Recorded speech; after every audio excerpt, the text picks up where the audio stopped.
Hi mga kaisinyan Freedom Board, welcome back again dari sa tong YouTube channel ug karon another confession asad ang atong basahon. Pero before ana ay kalimot sa pag-subscribe sa tong YouTube channel ug pagtuplok sa notification bell. Ug karon mga kaisinyan Freedom Board, ladies and boys, ako si Bay Gamay ug ako nang basahon ang confession karon.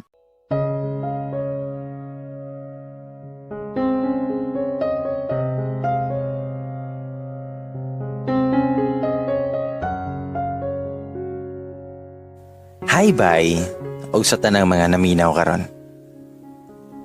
I never been a fan of saying sana all in other relationship. Cause I have my own version nga ang tanan makaingon og sana all.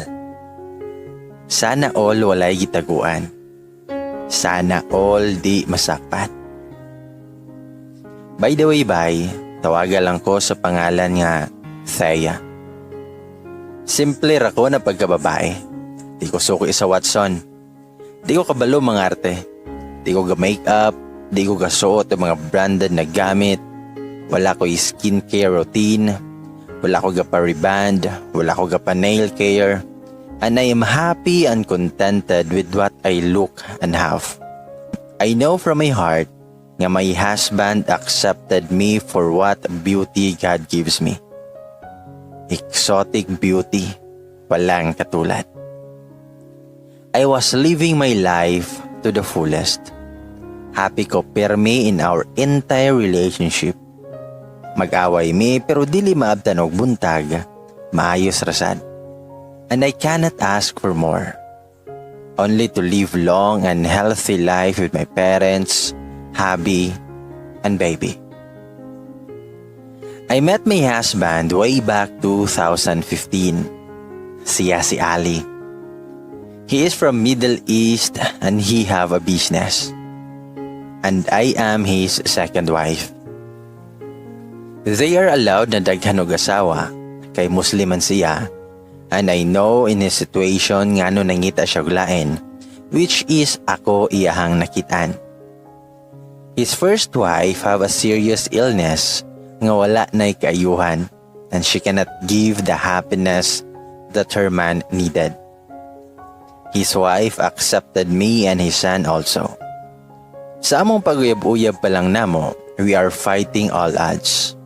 Nag-cheat ko the time nga wala pa kayo ko ka-sure sa iyaha, kay once na siya diri sa Pinas, every Saturday lang migakita sa moto nga nakaingon ko nga basin dili siya seryoso. But as year goes on, na-love ko niya. And siya po di ay. And until nakalimot ko nga naaday pod ko'y isa kauyab, so nasakpan ko niya. From that moment, I promised to him nga dili na nako utrohon. Ug tuod wa na jud pod ko nangitaw lain. When naa siya diri sa Pinas, mahati ang oras kay he need to spend time man sad sa iyang first family. Okay ra kay nako ang among setup. In the end of the day, he will come home to sleep with me o pagka 10 o'clock, he will go. The year 2017, I get pregnant, gauli siya every 6 months abroad and stay siya diri og mga 2 months. Nakapalitasan mi og balay. We have all everything which we needed. I am the luckiest jud kay gwapo na siya. Responsable pa. He provide all that I need and wants. He always give me flowers. Basta na ako'y magustuhan, iyahada yung ihatag sa kuha. Pag mulakaw siya, mananghid yun og tarong. Walay bisyo. Dili mo sigarilyo, dili mo inom, super friendly pa. Pag naiayuhunon sa house, siya permi ang maayo. Electricity or water connection. He is my everything. I am very sure nga siya na dyan. Nagtuyok akong kalibutan sa iya. One call away ra siya. Maski na siya sa abroad, basta mo tawag ko na kailangan kinako siya, muuli dayon siya. Palangyasad kaayo niya among baby. Labaw pa sa kuha. Si Ali ang perminti masunod sa balay. Pag na ako'y kailangang paliton, I need to ask his permission. Pag musugot, go on. Pero og dili, pagpuyo. Usay sad masakal na ko siya haasin. Kanang mulakaw siya tapos pagabot nga mana siya nga, where did you go? Or, how go here? Like what? Perminti siya nga gaduda, but I already accept that ngayong ana yun siya na pagkatao. Pila naman mi ka years, karon pa ba ko magbaguhan? Sumao ako adyong gidawat bisan permi siya nga gaduda, ug kasalos maskin walay angay kasalusan, kay nakapalibot diri sa mua isig agaw ra kasagaran. And I learned how to go with the flow every time nga magduda siya. Naanad na ko so dili na kayo ko maglagot. And also si Alisad, grabe kayo siya ka-violente. Naikausa nga na nag-chat sa kuha nga dili na ako kaila. Dili sad niya kaila. One night na ni-chat sa kuha sa WhatsApp ug hi. Ano number an siya nakabasa. Perti na niya sa kuha. Ilabay akong cellphone og nabuak. Perti na mong away ato. Iya akong gisagpa o giparok akong ulo sa siminto. Dagan kay siyang gipang istorya like nagtinarong kuno siya sa kuha. Tanan yatag niya sa kuha bisan lisod iyang schedule muuli siya diri sa Pinas. He don't care about money. Bisan mo gasto kuno siya og dako. He choose to spend time with me and my baby. Iya ko nga pakonsensyahon.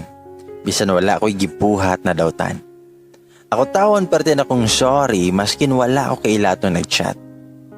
And also bisan friends na naka umat-chat, babae pa jod, magsalas dayon siya kay basin daw nagplano na may na maglaag without his knowledge. Kabasa man pud siya sa gipan-chat, kasabot man pud siya. Usahay nag-aaway sad may kay dili siya molihok sa balay kay sa abroad siya man ang boss, tapos madala niya ang attitude nga naay pagkabossy. Magsigir siya gi cellphone while ako at timan pa ko sa baby, magluto pa og manghugas. Usahay mga laba pa jud. Pero never in my mind na mag-doubt ko niya. Kinsa iyang ka-chat because I never seen him chatting. Sana all di masakpan no? Until year 2019. He never changed kung unsa man sa una. Ingana gihapon hangtod karon. Gwapo gihapon, sweet og caring. Iya akong tagaan og tubig once mang laba ko. Wala may helper kay di ko ganahan kay makaya pa man pud nako. Dili sa dako mong balay which really need nga na ay tiglimpyo. And behave man sad always sa mong baby maong makalihok-lihok og taman. We invest too much in golds like gipanlitan ko niya og mga jewelries pero di na ko ginasuot. He will always tell me nga he loves me so much. Like kada oras moingon jud siya og I love you Han. Anytime and anywhere di jud na niya makalimtan. Even chat and text he always remind me to eat and to drink water. Pag masamad ko iya akong kasabaan kay wala daw ko naghinay. Usahay iyahap akong hungitan and he will kiss me always. And also pag moingon ko og pangit ko, he will slap me. Masuko uguro siya kay tinuod man. He is my all. Problema na ako sa pamilya, sa iyahan ako istorya. Sa kwarta, sa bata, sa friends, sa cravings, mga wants and needs, sa hugason, sa iyahan ako ipagawa sa mga gibate. And he now messed up.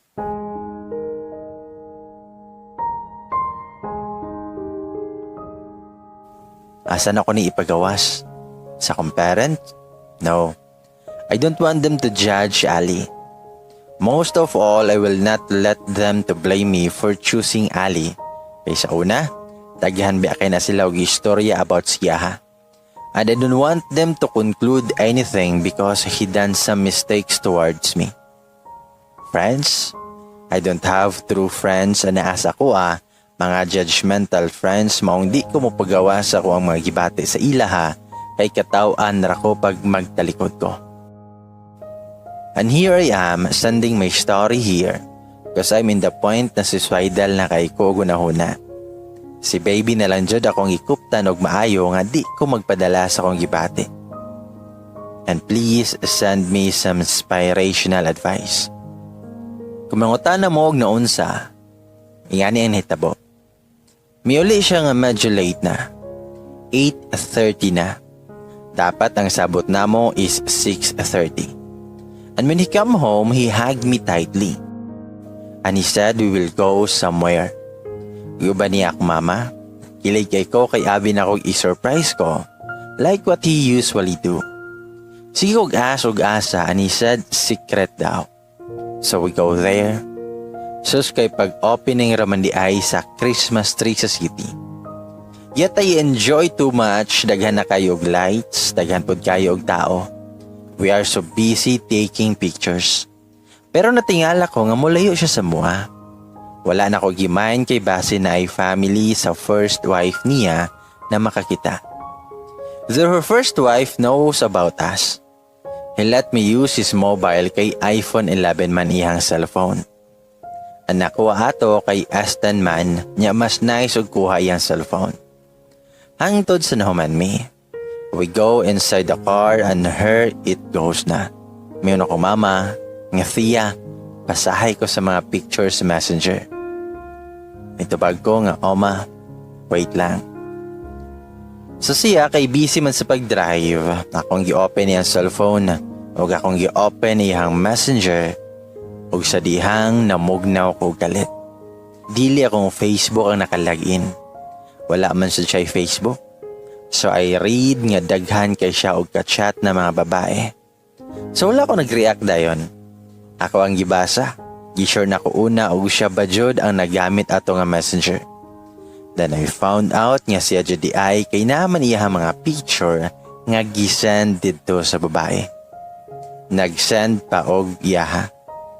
Pero dili iyaha, murag sa lain to tapos iyaha lang gi-copy.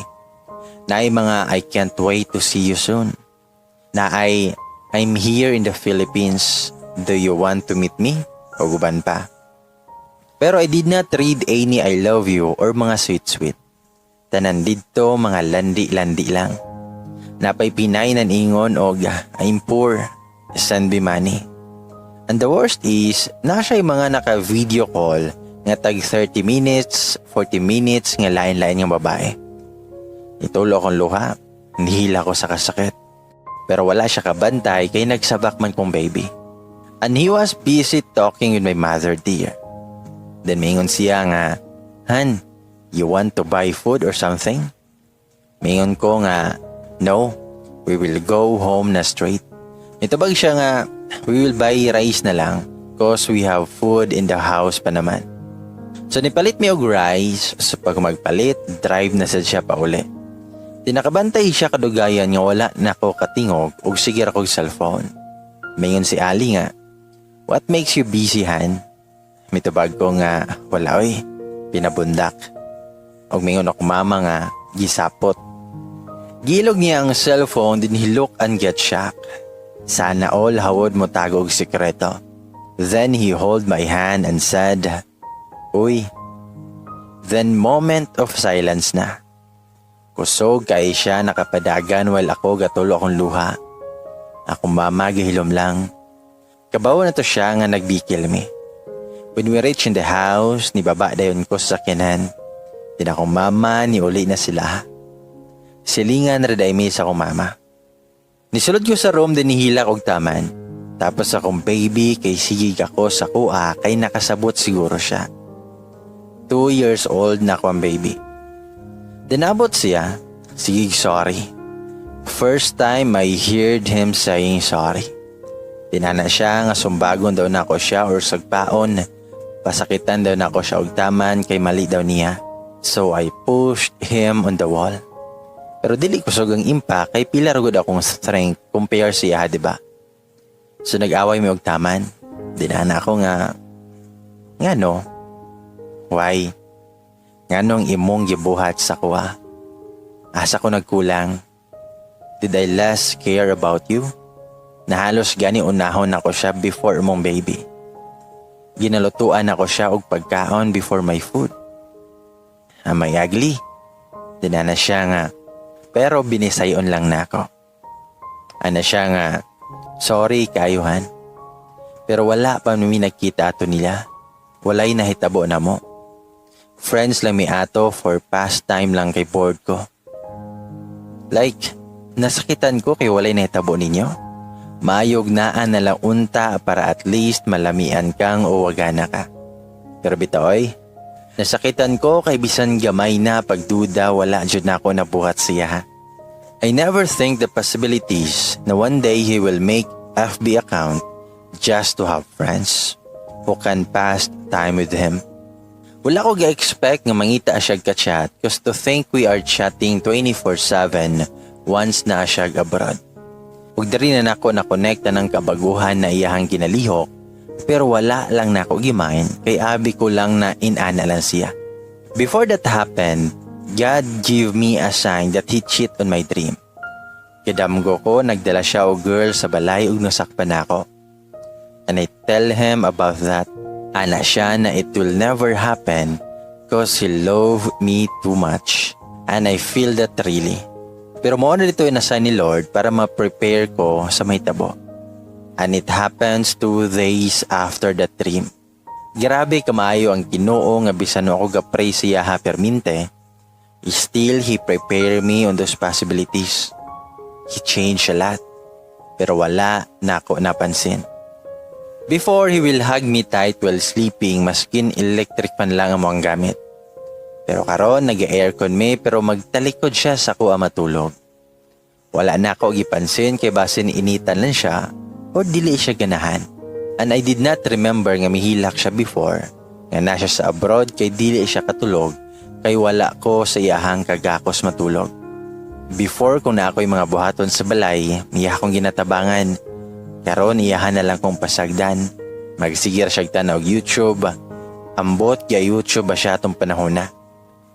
Before, he will never let our baby cry in front of him. Karon iyahan na lang pasagdan. Busy siya pirmi sa phone, wala siya itay makiglangga-langga sa mga baby. Before, he will teach me kung saon pagbuhat og sakto. Pero karon iyahan akong singkahan kay wala daw ko nagtimaan. Before he will go out and he will always call me. Pero karon na dili na. And I never question him about that. Kay abira na ako ugalikay siya nga makita siyahang first wife.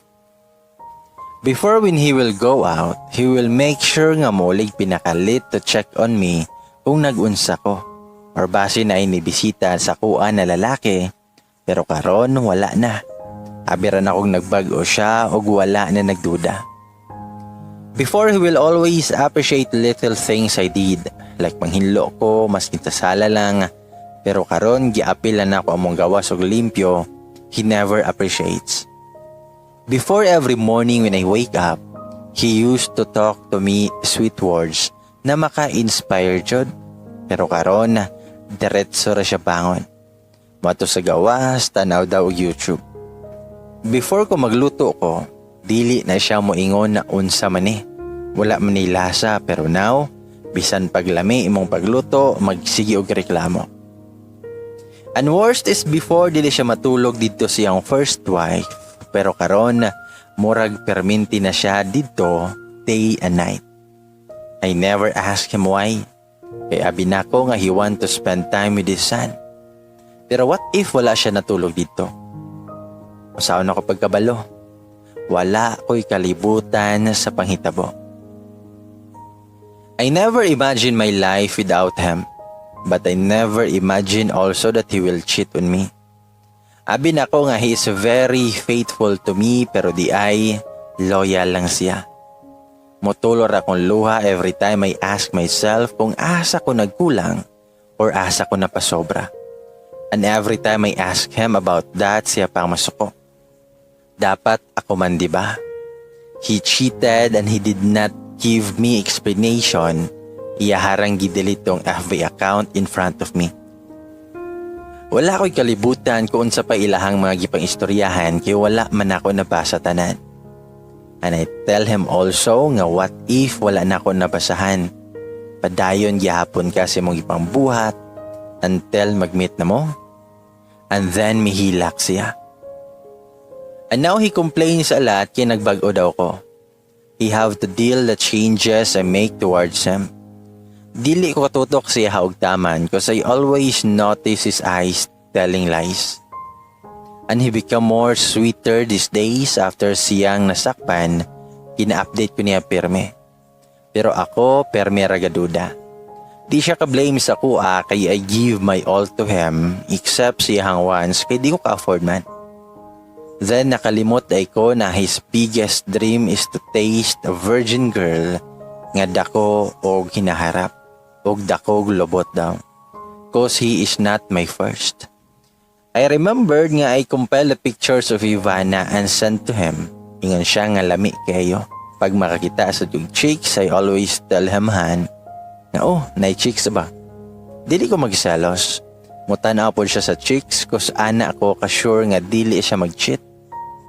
And now I'm blaming myself kay grabe kadako akong pagsalig nga akong gihatag sa yaha. But the most important for me is he is willing to change unta. I am happy despite sa mga nahitabo kay og magpadayon jud siya. It is his loss. Siya ang nawadaan. I know daghan pa siyag makitaan kay daghan man siya og kwarta pero bahala siya. Bitaw, dari na lang kutob, daghang salamat. Og i-check ninyo iyong uyab ha. Basin faithful ra kaayo kay wala pa manasakpan. Naghulat ra na nga makasakop mo. It hurts a lot, but I love him too much. It's just a single mistake, so I will not let that mistake to ruin our relationship. I can forgive him, but if he will do that again, I know nga it's not a mistake anymore. It's his choice. Ladies and boys, mo ka na ang confession ni Thea. Sa tanang mga naiuyab dira, ayaw jud mo pasakop.